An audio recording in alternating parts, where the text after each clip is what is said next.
இன்றைக்கி சிக்கன் பிரியாணி செய்ய போகிறோம். அந்த சிக்கனுக்கு 1 kg சிக்கன் எடுத்துருக்கு. ஃபஸ்ட்டு வந்து கொஞ்சம் தயிர், ஒரு 1 கப் அளவுக்கு தயிர்.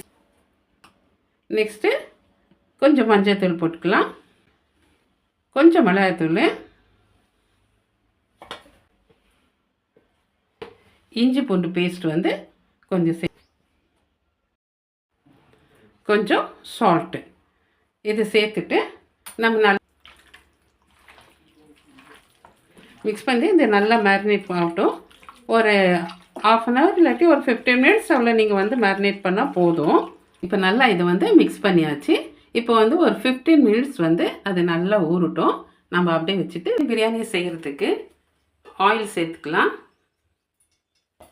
நான் 2 கப் ஆயில் வந்து சேர்த்துக்கிறேன். லவங்கம், ஏலக்காய் இது மட்டும் தான் போடுறேன், வேறு எதுவும் ஆட் பண்ணுறதில்ல.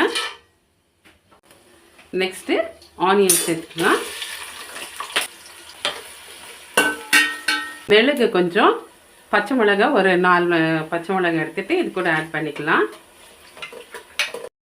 இப்போ 50% வந்து இந்த ஆனியன் நல்லா இப்படி ஃப்ரை ஆன பிறகு இப்போது இஞ்சி பூண்டு ஆட் பண்ணிக்கலாம். இஞ்சி பூண்டு நல்லா வதங்கி ஆயிடுச்சு. இப்போ வந்து மிளகாய்த்தூள் சேர்த்துக்கலாம்.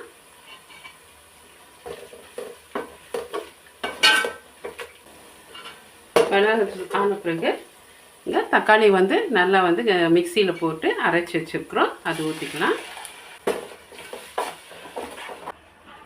அது கூடவே 1 கப்பு தயிர்,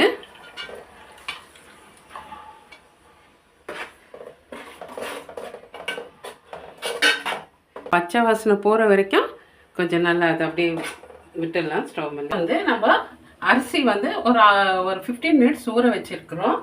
இந்த ஒரு 2 ஏலக்காய் இது வந்து போட்டுடலாம். கொஞ்சம் புதினா,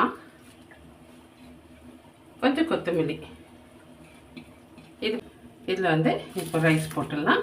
வந்து கொஞ்சம் சால்ட் ஆட் பண்ணிக்கலாம்.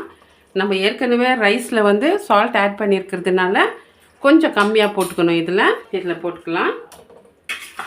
வந்து கொஞ்சம் கொத்தமல்லி,